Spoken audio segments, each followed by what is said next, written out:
to the GrowRDH podcast. My name is Katie. I'm your host. And if you're back from previous episodes, thanks for listening again. If you're new here, my name is Katie and I am a dental hygienist. I'm from South Dakota and I do a little bit of clinical work in a prison and I also teach at a dental hygiene school. So I'm happy you're here. And today we kind of have a fun episode. I think it's fun. um they always say, life imitates work or work imitates life, or however you want to say that. But I have been kind of priming and prepping the seniors to get ready for job interviews, and most of them have jobs already. I think one or two of them are sort of kind of going between two different decisions, so they've kind of gone through their interview process. But as we've been talking about that, I thought it would be interesting to do a podcast episode about job interviews and how to prepare for them, how to attack them. And also, I want to talk a little bit about some unhinged interview questions that I know that people have gotten. Again, I'm from South Dakota. Everything, all of these examples are completely unhinged and crazy, but they did happen. And it's just from previous students and colleagues and friends that have gotten these interview questions.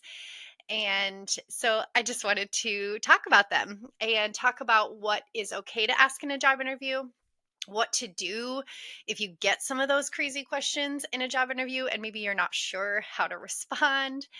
So, we're going to go into just a little bit of all of that. But what I wanted to start with is kind of talking about the pre interview. So, you're getting ready for a job interview at a dental office. Um, Lots of different feelings. We have like feelings of anxiousness, especially if you're coming directly out of school. Maybe your job interviews thus far have been pretty informal, or maybe at companies that you worked in high school and maybe it was a family friend, or something like that.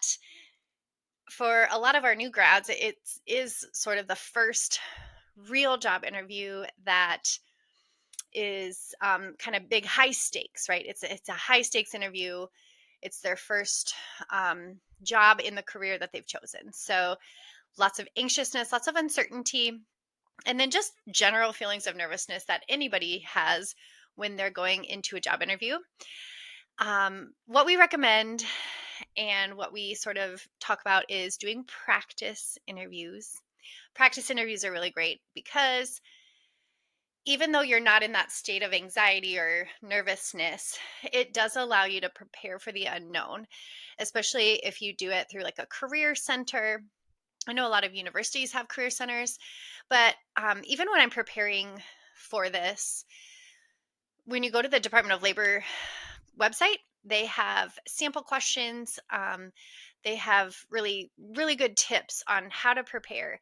And so I'm going to include the link of the Department of Labor website that I am going to be referencing. I also have a document, and there's a lot on the internet, right? There's a ton of different resources, but the one that we use, or that I use in class, is one from Yale. And again, I'm going to link that down in the description so you can have it and look at it more in detail. But I am going to reference that one too throughout this podcast episode. Um, but I will say, though, there is a ton of different resources online. So you can YouTube practice interviews. You can just Google it, watch a couple videos, watch how the interviews go, look for what went well, what went not so well, tips, tricks, things like that. There are a ton of different resources out there. So I just really recommend that if you have a job interview coming up, you do just a little bit of research, a little bit of history to prepare.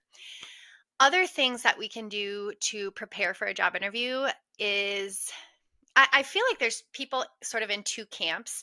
I feel like you can be in the camp that your anxiety and nervousness really sort of cloud you and make you more muted a little bit, where you can't quite think on the fly, or you're just not quite sure like how to answer, right? You're just caught off guard a little bit. So maybe that it mutes you down a little bit from where you normally would be, just because that anxiousness is sort of clouding you.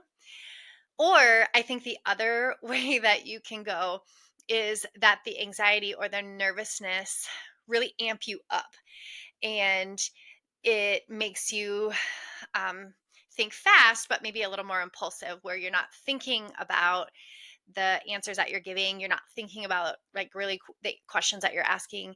And so there's a couple of different things that we can do to kind of combat both of those, right? So if you're in the first camp and your anxiety is sort of muting you, and you want to practice that, having sort of stock questions already prepared or stock answers prepared would super, super help, because when your brain is like sort of clouded a little bit, you have some stock answers that you can kind of revisit in your brain. And that would really help. Another thing that helps me, and this is not necessarily in an interview, I've done this for interviews for sure, but even any situation. So, like if I have a big meeting coming up at work, or if I have a conference that I have to present at, or something that I need confidence, I love to I have like a pump up playlist on Spotify, and I just play that playlist all the way on my drive to work or on my drive to wherever I'm going. And that music just like pumps me up and amps me up. So I'm a little bit more confident, a little bit more high energy, and I can just go into it pumped up, right? So it's a little motivating.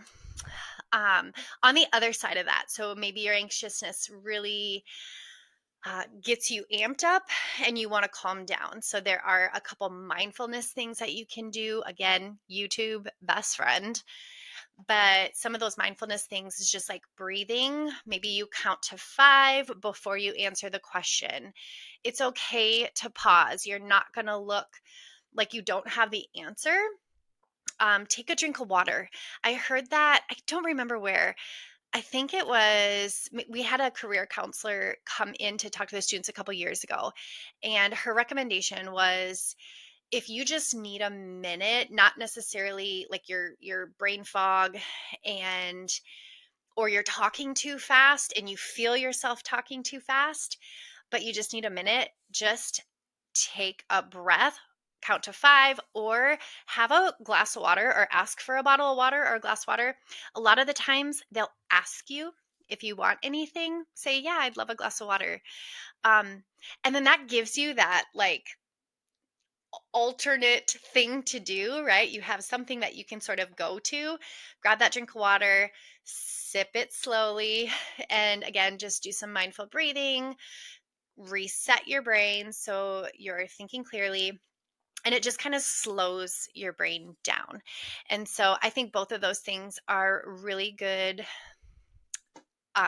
things to have in your back pocket as you go into the interview, just so you're prepared. If you just really get off balance, you can pause and reset. Next thing I want to talk about is questions that are completely going to throw you off guard, but questions that you do not have to answer. Again, from the Department of Labor.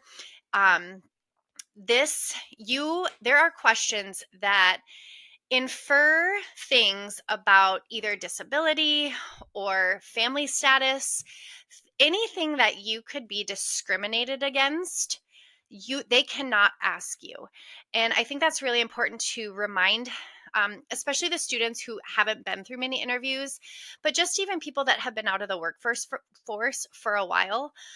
In you're re-entering the workforce, or maybe you're having a big job change, and you want to leave your office, you've been there for 10 years. I think it's just really important to remind yourself that there are things that they cannot ask you.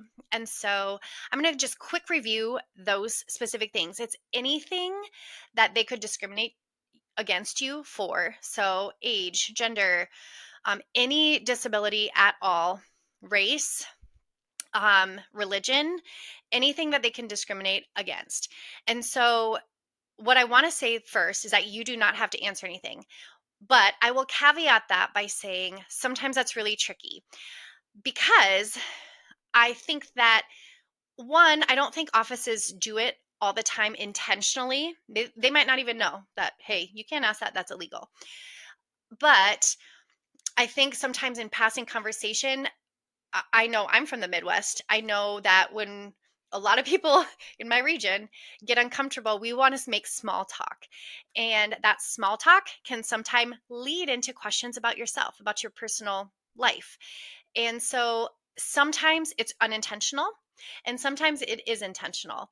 And all of the unhinged examples of questions that people have gotten that are illegal are probably intentional. And we'll get to that in a second. But um, I think it's important to know this. And so I'm going to give some examples. And the examples I'm giving come from the Yale website. And so I'm going to link that in the show notes. The Yale example. So I'm going to give two examples first.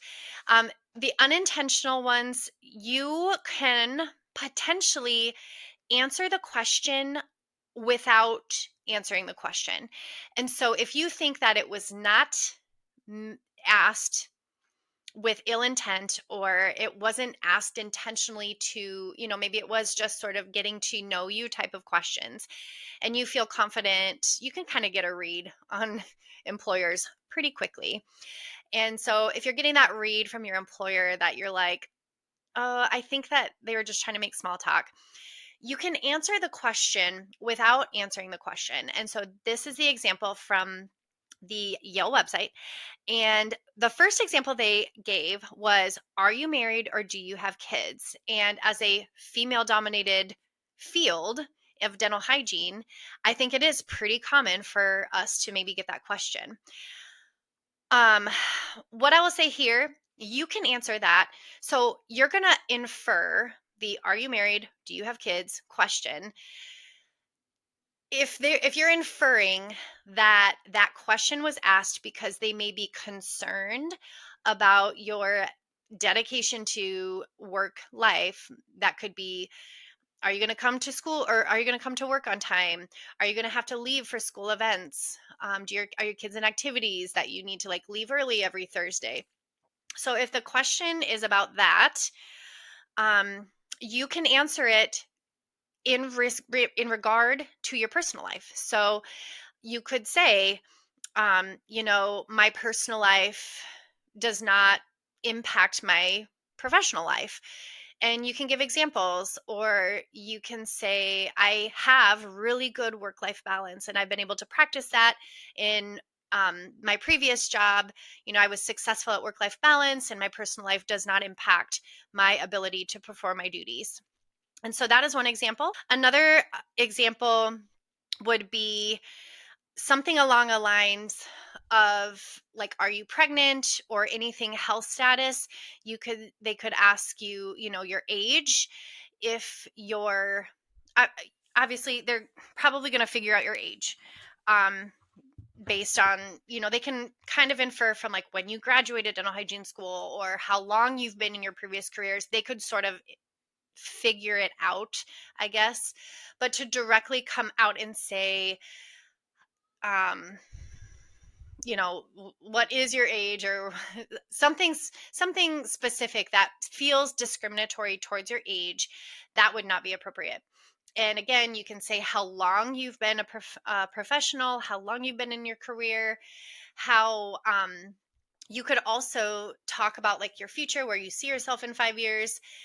Any of those things would be a way to sort of answer that question without answering the actual question. You can also say that you want to keep your personal life private. There's nothing wrong with saying that. And if it was asked unintentionally, not as a discriminatory purpose, they're going to totally respect that. And they're not going to think anything of it if you say you want to keep your personal life private. Now we're going to sort of shift and talk about intentional discriminatory questions and what you do. So, if you're getting a bad vibe from an office and you do feel like they're intentionally asking you questions that they should not be asking, one, you have to ask yourself, do I really want to work for an office that is intentionally asking me a question that doesn't feel good, or that it doesn't have an impact on my career at all? Why are they asking it? What are they trying to get from me to it tells a lot about the culture or the environment that you're going to be working in. And I think it's important to remember that depending on the job market, sometimes, I mean, if it's really difficult to get a job in your area and you're just feeling so desperate for that job, I totally get it. That's a hard situation to be in because in your mind, you're like, any job is a good job right now. I need a job. I need this job. And so sometimes we answer them sort of just because we feel like we don't have a choice. And that is an unfortunate side of the coin for an intentional ask. But it does happen. And I've had students come to me after and just be like, well, I just totally blanked, or I felt like I felt like I had to answer. And again, I would never want a potential employee to be in a situation where they felt like they had to answer a question, even if they knew it was inappropriate. Um, but So, if you did not need the job, say you had a lot of offers already, or say this was your first interview and you just got a bad vibe, excuse yourself. You 100% can excuse yourself from the interview. Now, if you don't want to go hard like that right away, you can also just say, I decline to answer that question. I really don't see how that question pertains to my work here at your organization. Um, And, you know, again, depending on how negative the environment is, you can just continue with the interview. If you don't feel icky about it, you can continue and then politely decline the job at the end, or just say, I just don't think that this is a good fit. Or again, you can excuse yourself and leave. So I just, because I've referenced some examples and I haven't given any, I want to talk about some unhinged examples. I mean, it's almost like the warning on a coffee label, right? So there's a warning on the coffee label for a reason. And it's because it comes from past experience. And these examples are just insane, but they have happened. So I would love to hear from you guys. I'm going to give my examples.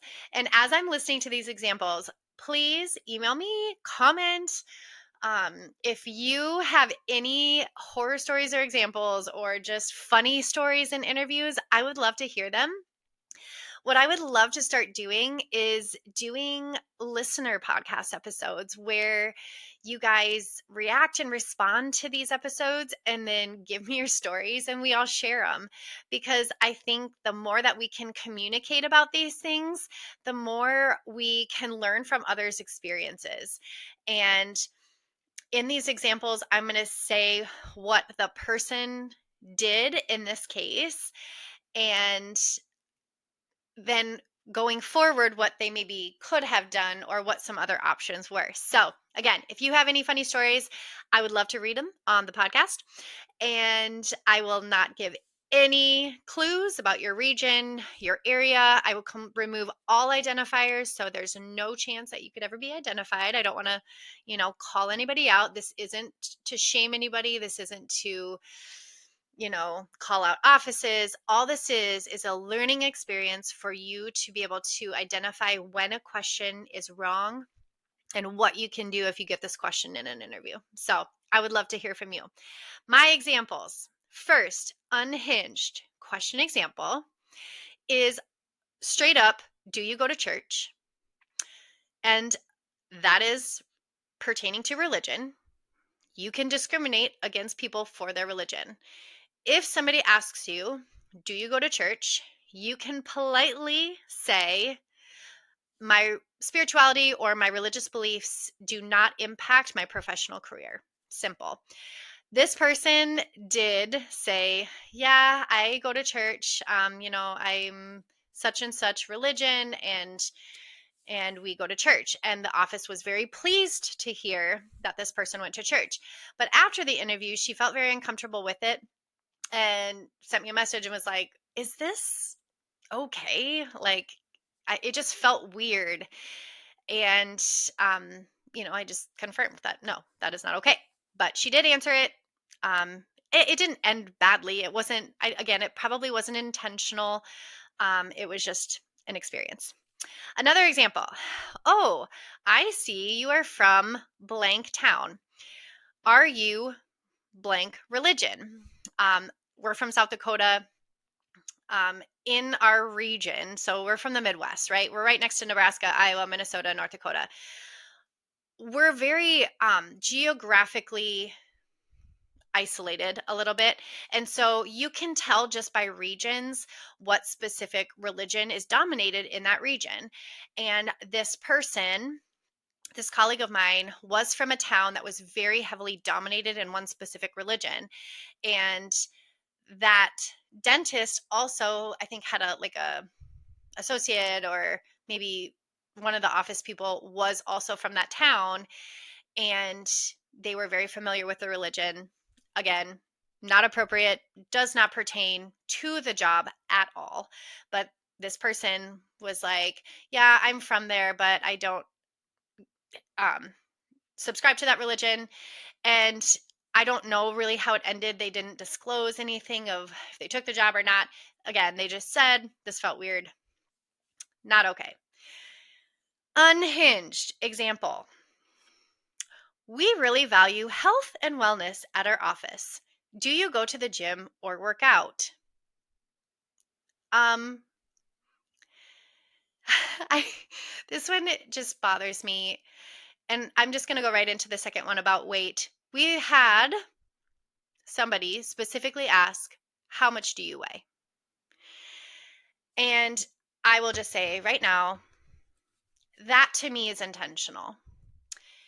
That is not small talk. I have never asked somebody about their weight ever, making small talk. That to me is intentional. That made this person in the interview feel very uncomfortable, feel very unwelcome. And in both instances, they're both about weight. One was a little more sly, one was about, do you work out or go to the gym? And either way, I know that we're healthcare providers. I know that we want health and wellness and all this stuff, but your workout regimen or your weight has no impact on how you perform your job duties. And that just to me was so intentional. That has very, very off-putting. The last one, that is even the worst. So I saved the worst for last because I think it just really um, gives the vibe of some of the more toxic offices that we experience. Was about looks. Do you dye your hair blonde or is it naturally that color? Again, so completely off the wall, so random, but not random, so inappropriate. Again, has nothing to do with a career, a professional, a work ethic, nothing to do with the job, just completely unhinged. It's unhinged. Let me read it again. Do you dye your hair blonde or is it naturally that color? Okay, I can't. I can't. So, hopefully you enjoyed those. Hopefully you have not experienced this. And hopefully it kind of gives you a little bit of lightness to this, that maybe it could get worse. Could get worse. I would love to hear your stories. So if you have some more examples or stories, please reach out to me. I would love to do a listener episode about unhinged interview questions. So we're going to go now into confidence. How do we have confidence? How do we go into that interview and just nail it? How, when they ask us if our hair is naturally blonde, how do we confidently shut that down?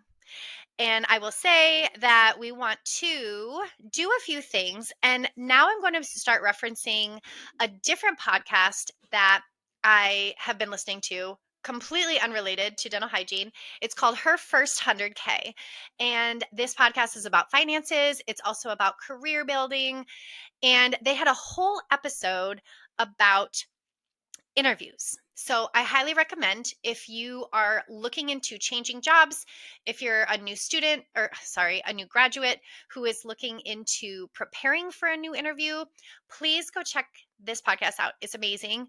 I think it was episode 55. I didn't write down the numbers. Sorry. I'm pretty sure it's 55. But what I heard on that podcast, so she was interviewing somebody who is a career coach, and one of her recommendations, she had done a ton of interviews with a bunch of different, prospective employees. And she said that it actually is true that when you wear something that stands out, they will more likely remember you. And she referenced, excuse me, that had a lot to do with people not being able to remember names as easily as um, impression, your visual impression. And so this person, I think, had like a red suit or a yellow shirt or something. But so it could be anything that would make you stand out, whether that's a bright colored shirt or some way that you did your hair that's just very unique. Maybe it's a statement necklace. I don't know. Something that makes you feel confident, something that stands out and people would visually remember. Another thing that we do talk to students about is that it is important to be very thought out, very prepared with a lot of those basic questions that we know are going to come up. One is strengths and weaknesses. Lots of offices still use this question. And if they're not directly asking strengths and weaknesses, they're usually asking some sort of version of getting to what your strengths and weaknesses are. This is why in our program, we do a lot of those personality tests. I talked about that last week, or no, 2 weeks ago, when we are talking about learning just some personality preferences that we have. Do we think personality tests are 100% research based?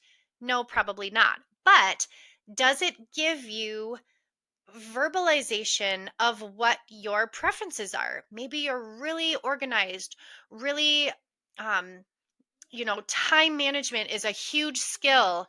Maybe that it could be something where you're a really good communicator. If you're hearing background noise, sorry, my kids are playing. Maybe it is that you're um, more honest about your weaknesses. And I want to talk about that just a little bit.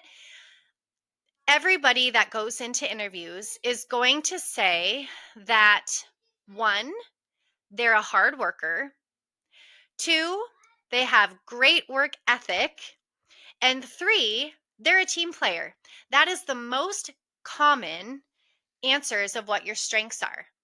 And everybody's going to say that, and everybody's going to say that. So it's important for you to really be specific. What specifically makes you a hard worker? What specifically makes you a team player? What are the things that you do? What do you bring to the table? How do you present yourself at work or on a team? And be honest about your weaknesses. I think there's nothing better than authenticity. You struggle with time management, but you are a go getter and you just will, you know, get in a zone. And once you're in your zone, you just clip things out. You're productive, but sometimes you have struggle with, organization or something like that, something simple. And they're just they can be toss away weaknesses. They can be something that, um, something that maybe you just struggle with communicating. I don't know, I can't even think of a good example, but come up with something that you can talk about that might be a weakness, and that's something that you're working on. Every employer wants to know that you're adaptable and you're willing to get feedback and you're willing to change. Maybe as a new grad, it's time management. You might be concerned about time management, but you're willing to learn about time saving skills, and you would love to get feedback on how you can get faster as you graduate and get more clinical experience. So, another idea is to be honest about what you don't know. If they ask you a question and you just completely draw a blank, just be honest about it. Um, Admit maybe that you haven't thought about that example, or you've never run into that situation. You're not sure how you would handle it, but you would love to hear their expectations of how an employer or employee of theirs would handle it.